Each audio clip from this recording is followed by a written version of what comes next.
गढ़ा की इस पावन धरा को नमन। विश्व आदिवासी अधिकार दिवस के इस मौके पर सबसे पहले मैं गुरु गोविंद को नमन करना चाहता हूं। मां बालेश्वर दयाल, भगवान बिरसा मुंडा, टांटिया मामा, राजा बादशाह भील, साथ ही हमारे भारत देश के संविधान के निर्माता बाबा साहब अंबेडकर को भी नमन करना चाहता हूं। आप सब आज अधिकार दिवस है, उसके समर्थन में और हमारे अधिकार क्या हैं, उन अधिकारों को जानने के लिए आप आए हो। हम जानते सब कुछ है, लेकिन उन बातों को पहचानना नहीं चाहते। आज जिस गढ़ा की इस धरती पर हम बैठे हैं और अयोध्या मां मंदिर के अंदर गए तो वहां पर कुछ लोग ऐसे थे जो मात्र अपनी राजनीतिक रोटियां सेकने के राजनीतिक विरोध के वहां इकट्ठा होकर भजन मंडली कर रहे थे। जिन लोगों ने आज तक हमारे समाज को हक अधिकार की लड़ाई में पीछे रखा और जिन व्यक्तियों को सभा के माध्यम से या मीटिंग के माध्यम से बताना चाहिए था, उन लोगों को आज तक नहीं पता लगने दिया और अभी भी हमारे सामने बुरी चाल चल रही। ये विरोध करने वाले लोग कौन है? हमारे ही। मैं आपको इस मौके पर यह कहना चाहता हूं कि किसी विवाद में नहीं पड़ना है, हमको किसी झगड़े के अंदर नहीं पड़ना है। हम सामाजिक और वैचारिक एकीकरण की बात करते हैं तो आज नहीं तो कल वो भाई हमारे हक अधिकार की बात समझ लेगा तो हमारी जगह पे आकर बैठेगा। समय लगेगा उसको, क्योंकि उनके दिमाग के अंदर गलत बातों को आज तक भरा गया है। आज के इस मौके पर हम अधिकार दिवस की बात करते हैं। दादा कांति दादा बता रहे थे यह पांडवों की धरती है। हम आपसे कहना चाहते हैं यह पांडवों की धरती नहीं है, यह आदिवासियों की धरती है, वो राजिया और वाजिया रावत की धरती है, महिला की धरती है। आज के मौके पर आज एक कहना है कि आज से 5000 साल पहले हमारे साथ में क्या क्या शोषण हुआ, उस शोषण के बारे में हमको जानना है। तो हमारे अतीत और हमारे इतिहास के बारे में जानना हो सबसे पहले। आज हम इन स्कूलों की बात करते हैं, उन स्कूल के अंदर आदिवासियों को पढ़ने का अधिकार था और सबसे पहले आदिवासी हो चाहे दलित हो चाहे माइनॉरिटी का भाई हो, लेकिन जो भाई स्कूल के अंदर नहीं जाता था तो उसके साथ में छुआछूत की भावना से पढ़ाया नहीं जाता था और इसीलिए छुआछूत की भावना उनके अंदर थी क्योंकि वो उनको हमारे समाज को पढ़ाना नहीं चाहते थे और जागरूक होने नहीं देना चाहते थे। आज समय और परिस्थिति बदली है। आज हम जिन पुरखों की यहां पर मूर्तियां लगा के इनकी पूजा अर्चना करते हैं, इनकी आराधना करते हैं, इनको याद करते हैं। मेरे भाइयों, खाली नाम मात्र हम इनको पोस्टर के अंदर नहीं समझना है। इन लोगों ने हमारे हक अधिकारों के लिए हमारे समाज की और हमारे समुदाय की एकता के लिए अपने प्राणों की आहुति दे दी और पूरा जीवन न्यौछावर कर दिया। ये जो मूर्ति हम देखते हैं, गोविंद गुरु महाराज, क्यों याद करते हैं उनको? इसलिए याद किया जाता है उनको कि इस गोविंद गुरु महाराज ने हमारे भूले भटके समाज को, हमारे हक अधिकारों के बारे में हम लोगों को नहीं पता था, उन्होंने संघ सभा का गठन करके हमारे समाज को संगठित करने का काम किया और गांव गांव टोणी गई गोटी ना आज આપણો સમાજ સંગઠિત થવાની જે એકતાનો સમુદાયનો એકડાનો જે રૂપ આલ્યું गोविंद गुरु महाराज ने दिया। महाबालेश्वर दयाल को हम याद करते हैं। महाबालेश्वर दयाल, हम आज भी भजन मंडली में रात हो या दिन हो, जहां भी हम हमारे जो पुरखाई पद्धति की जो आराधना पूजा होती है उनमें भजन कीर्तन के माध्यम से हम याद करते हैं। महाबालेश्वर उस समय वागड़ी में कहा करते थे कि अपना गाम में આપણું રાજ, जिन्हें आज की तारीख में अपन का पंचायती राज एक्सटेंशन एक्ट और 1872 के अंदर जिसको शेड्यूल डिस्ट्रिक्ट एक्ट कहा, वही लड़ाई महाबालेश्वर दयाल ने लड़ी और हमारे समाज को संगठित करने का काम किया। जो भी हमारे अंदर कुरीतियां थी, बुराइयां थी, उन बुराइयों को खत्म करने का काम किया। जैसे जाजम पर हम बैठे हैं तो आज की तारीख में हमको उनको पूजना है, मात्र हम उनकी भक्ति करके उनको भजन के माध्यम से याद नहीं करना है। जब कभी भी हमारे समाज की खिलाफ में कोई ऐसा षड्यंत्र रखने आता है या कोई ऐसा व्यक्ति है जिस किसी ने भी हमारे समाज को बिखेरने का काम किया, उसको जड़ से उखाड़ कर फेंक दो। ऐसी महाबालेश्वर दयाल और गुरु गोविंद की शक्ति को फिर से पुनर्जीवित करने का काम आप सबको करना है। ये कौन करेगा? फिर से महाबालेश्वर दयाल और गुरु गोविंद के भगत करेंगे। हमने कांति दादा कह रहा था, हूं कह रहा था, आप सब दिखी रहा क्या आपने हिनी भक्ति आज भी हमारे घरों के आगे गोविंद गुरु महाराज के नेजे लगे हुए हैं।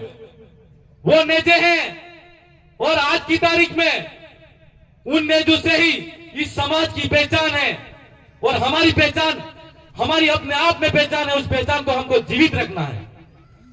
सबसे पहले उस पहचान की बात आती है तो आज समय के साथ में कोई भाई हमारा क्रिश्चियन बन गया है, कोई भाई हमारा हिंदू बन गया है। हम ये लड़ाई हिंदू मुस्लिम क्रिश्चियन या मुसलमान की लड़ाई नहीं है। जहां पर भारत आदिवासी पार्टी बात करती है और आदिवासी परिवार जिस विचारधारा पे काम कर रहा है वो मानव कल्याण की बात करता है और विश्व जगत के कल्याण की बात करता है। इसलिए आज हमको देखना पड़ेगा कि सबसे पहले आज पूरे देश के अंदर जनगणना की बात आती है तो जातिगत जनगणना होनी चाहिए। मैं आपको बता देना चाहता हूं कि सबसे पहले जातिगत जनगणना हुई तो 1875 के अंदर अंग्रेजी हुकूमत के समय पहली जनगणना हुई और उसके बाद में 1931 के अंदर दूसरी जनगणना हुई और तीसरी जनगणना 1941 में हुई और चौथी जनगणना 1951 में हुई।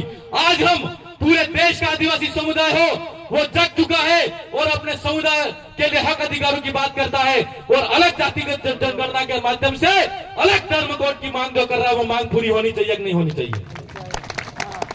आज सरकार क्यों डर रही है? सरकार उसको पता है कि सबसे पहले इस देश के अंदर अंग्रेजी हुकूमत के सामने हमारे पुरखों ने लड़के आजादी की लड़ाई तो ली, लेकिन हम जिस आरक्षण की बात करते हैं वो आरक्षण भी की लड़ाई भी सबसे पहले अंग्रेजों के सामने लड़के हमारे पुरखों ने ली थी।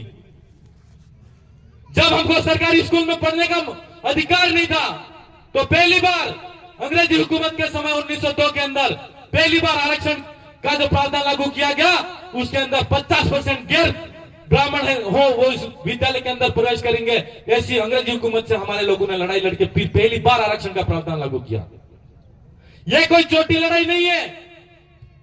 और उस आरक्षण के अंदर दूसरी बार 1908 के अंदर उन लोगों ने फिर से पृथक जातिगत जनगणना समुदाय के माध्यम से करके दूसरी बार उन्होंने आरक्षण को फिर से बांटा, जिसके माध्यम से एसटी और एससी को रिजर्वेशन पॉलिसी लागू हुई। मैं आज आपको आरक्षण की बात क्यों बात कर रहा हूं? उस समय जब जनगणना हुई थी उस समय 22.5% टोटल आरक्षण था एसटी और एससी का, जिसमें एससी का 15% है और एसटी का 7.5% है।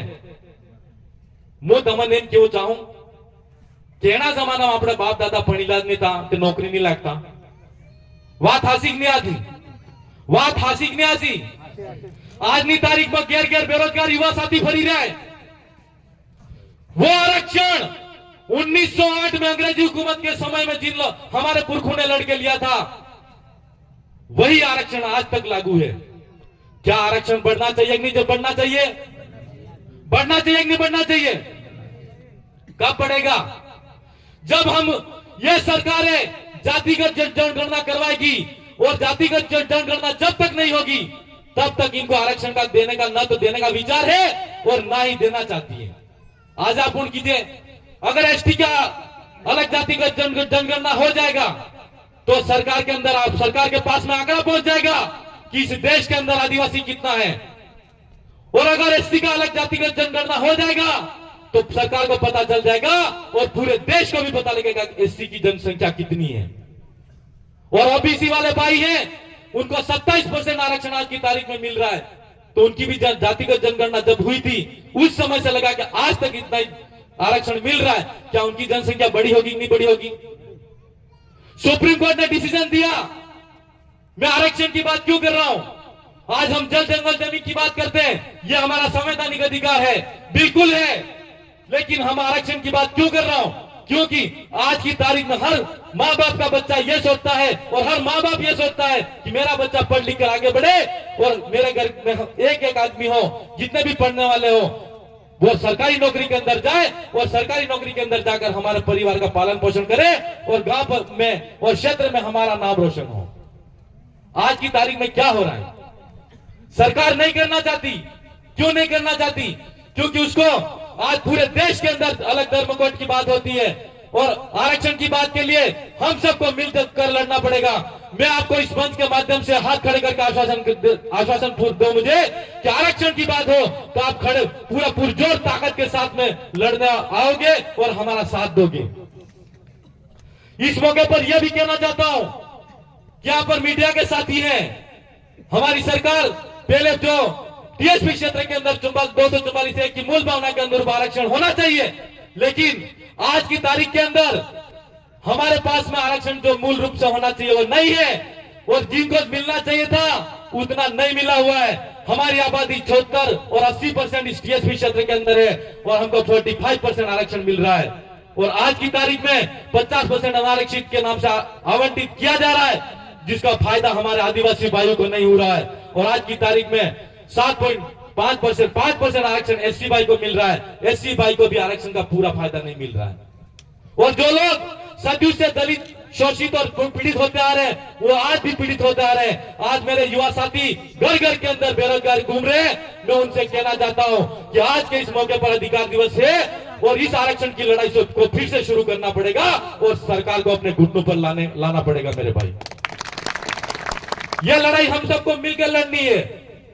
आज हम बात कर रहे थे कि हम जल जंगल जमीन हमारा है, अनुसूचित क्षेत्र के अंदर पूरा अधिकार हमारा है। राजस्थान टेंडेंसी एक्ट के अंदर जब 1955 बना और राजस्थान काश्तकारी अधिनियम लैंड रेवेन्यू एक्ट जिसको हम कहते हैं 1956 बना, उसके अंदर भारत के संविधान की 244 की मूल भावना के अनुरूप इस अनुसूचित क्षेत्र के अंदर एक जजमेंट आया, वेदांता का जजमेंट आया जिसको सुप्रीम कोर्ट ने दिया, दूसरा जजमेंट समता ने दिया और दोनों जजमेंट के अंदर सुप्रीम कोर्ट ने यह कहा कि अनुसूचित क्षेत्र के अंदर 1 इंच भी जमीन सरकार की नहीं है। तो हम उनसे पूछना चाहते हैं कि आपकी फॉरेस्ट एक्ट के नाम से जो हमारे लोगों की जमीन आप ले रहे हो वो फॉरेस्ट एक्ट सरकार का है कि नहीं है? सरकार का है। इस लड़ाई को हम सबको मिलकर लड़ना पड़ेगा और हम यह कहना चाहते हैं कि हमारा एक जजमेंट और आया था जिसको हम कहते हैं कि न विधानसभा न लोकसभा, सबसे ऊंची ग्राम सभा। मेरे भाइयों, गांव गांव नो एकड़ो करी दो, गांव गांव ग्राम सभा नो गठन करी ने जी सरकार ने जमीन और वन भूमि हो उस पे आप काबिज हो जाओ। पट्टे के लिए आवेदन हम करेंगे, सरकार क्या नहीं देती है। हमारे हक अधिकारों के लिए कोई लड़ने नहीं आएगा। हम आपसे कहना चाहते हैं, यहाँ पर जनता का शासन है, लोकतांत्रिक व्यवस्था को अगर समझते हैं तो जो भी मांग अगर नेता मांगते हैं और आपकी जो आम राय से जो बात होती है उस मांग को सरकार के सामने रखते हैं तो सरकार को पूरा करना पड़ता है। भारत का संविधान कहता है कि लोकतंत्र के अंदर पूरी ताकत है और लोकतंत्र का मतलब होता है जनता।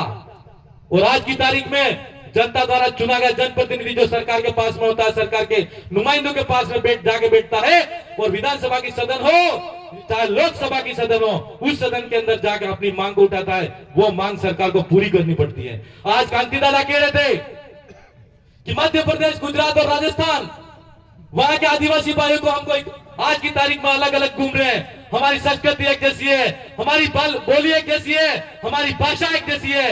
और आज अपनी शादी થાય તો आपण તય કરાવી દ તાર વિવો થાય તો आपण કરાવવા તૈયાર હા, પણ ફીથી બોર્ડર માં आपण વટાઈલા હા। ઈની લડાઈની ફેર થી ઉભી કરવી है तो આપણે एक सांसद नहीं, मध्य प्रदेश और गुजरात और राजस्थान के अनेकों 8-10 सांसद दिल्ली के अंदर भेजने पड़ेंगे।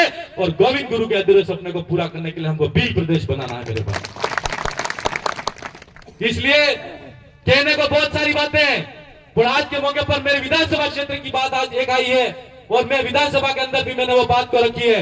मैं इस मौके पर यह कहना चाहता हूं और तमने पूछना चाह रहा हूं कि अपर हाई लेवल कैनाल के नया नाम थे कि सरकार और यहाँ का एसडीएम और प्रशासन सब लोगों ने एजेंट ने मिलके यहाँ के लोगों को पता नहीं है और उनके खाते की जमीनों पे उन्होंने खुलाई कर दी है और सरकार को पता नहीं है। और आज की तारीख में मेरे जाने के बाद में उन लोगों ने काम रोक दिया है। हम ये पूछना चाहते हैं प्रशासन वालों से भी और मीडिया के साथियों से, आप कल के दिन में छापना कि इन लोगों ने सर्वे किया तो वहां की हमारी ग्राम सभा का प्रस्ताव लिया या नहीं लिया, और सर्वे की में ग्राम सभा के प्रस्ताव के माध्यम से सर्वे की जो रिपोर्ट है उनके पास में क्या गई है उसके बारे में जानकारी हमको चाहिए। और अगर प्रशासन ने और वहां के एजेंट ने मिलकर खातादारों की जमीन के ऊपर अवैध रूप से अगर खनन किया है और अपर हाई लेवल कैनाल निकालने का काम कर रहे हैं, तो हम प्रशासन को भी कहना चाहते हैं ऐसे लोगों को जो लोकतंत्र को नहीं मानते, मानव की भावना को नहीं मानते और हमारे लोगों के पास में आज की तारीख में जमीन कम है, अगर उन्होंने अवैध तरीके से खनन किया है तो उनको तत्काल प्रभाव से सस्पेंड करना चाहिए। क्यों ये मांग मैं विधानसभा की सदन में उठाऊंगा। और यहाँ पर जिस तरीके से कानून का राज नहीं है, लोकतंत्र का राज नहीं है और राजतंत्र का राज स्थापित करने की कोशिश की जा रही है, लेकिन आदिवासी समाज अंग्रेजी हुकूमत को भी तोड़ने की हिम्मत रखता है, तो ये छोटे मोटे दल तो हमारे सामने कुछ लगते ही नहीं है। और आज के मौके पर यह कहना है मेरा कि पेला कोण आवे तो मोटा मोटा रोकड़ा नहीं आले, પણ પેલા પાનાવાળા પાના કે રોકડા માથે ઈ લીધે और पाना है का साहब विरोध करवाइए तो एना थे कि नवरी समकवानी जरूरत नहीं आपड़ा होता रहता है, विरोध होगा कोई फर्क नहीं पड़ता। और आज के मौके पर मेरे भाई आज बहुत ही महत्वपूर्ण दिन है और साथ ही हमारे यहाँ पर काकरी डुंगरी डूंगरपुर के अंदर जो 1167 सीट का मामले के अंदर आंदोलन चल रहा था और उस आंदोलन के हमारे 2 भाई शहीद हो गए। मैं आज के मौके पर आपको भी कहना चाहता हूं कि 2 हाथ खड़े करके उनको आप श्रद्धांजलि अर्पित करें कि 2 भाई शहीद हुए और उन्होंने हमारे समाज के लिए हक अधिकार के लिए अपनी प्राणों की आहुति दी। धन्यवाद। कहने को बहुत सारी बातें हैं और समय का अभाव है, 4:30 बज गई है, लेकिन आप अपने मन मस्तिष्क को दिमाग में एकदम ये बात फिट कर लेना कि हमको लड़ना किससे है और लड़ना क्यों है और किससे नहीं लड़ना है। और जो लोग हमारी विचारधारा के खिलाफ में लड़ने के लिए हमारे आमने सामने होने का काम कर रहे हैं, तो मैं उनसे भी कहना चाहता हूं कि थोड़ा हमारे अतीत में जाओ और अतीत में जाकर जब तक अपने अतीत के बारे में नहीं खोजोगे तब तक आप हम आपको गलत लगेंगे।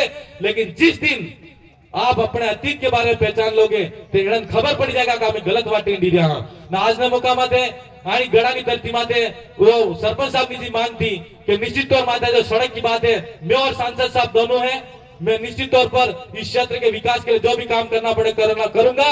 और गोटिया माँ की पावन धरा पर आज सब बैठे हुए हो और मैं कहना चाहता हूं कि मैं देखा सब मंदिर है, सब कुछ है, लेकिन हमारे समाज के बैठने के लिए सामुदायिक भवन नहीं है। सांसद साहब को भी कहना है और हम दोनों के मत से हम इतना भव्य और शानदार यहाँ पर एक सामुदायिक भवन बनाएंगे जिसमें हम लोग बैठ के काम कर सकें।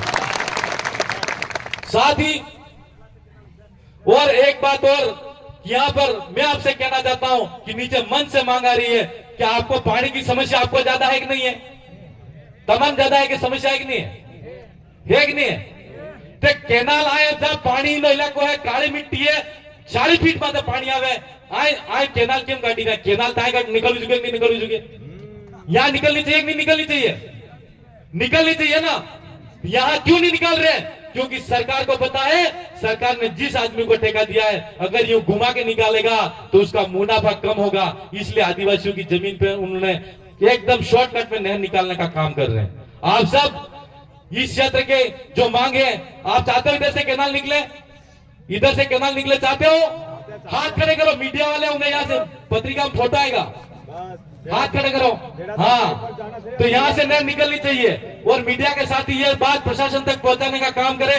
साथ ही मैं ज्यादा कुछ नहीं कहूँ, कहने के लिए बहुत सारी बातें। सांसद साहब को आप यहाँ पर काफी लंबे समय से इतनी तपती धूप में भी याद कर रहे हो और यहाँ पर बैठे हो कि वो उनकी बात को आप सुनो। और बहुत बहुत धन्यवाद आप सबका यहाँ पर आए। मेरी पूरी विधानसभा की जनता की तरफ से मैं आप सबका पुनः कुशलगढ़ बांसवाड़ा से तमाम आए हुए पूरे साथियों का बहुत बहुत मन के अनंत गहराई से हार्दिक स्वागत, अभिनंदन, जोहार करते मेरी बात को विराम देता हूँ। आप सबकी जय जय जोहार। खूब खूब धन्यवाद, जोहार।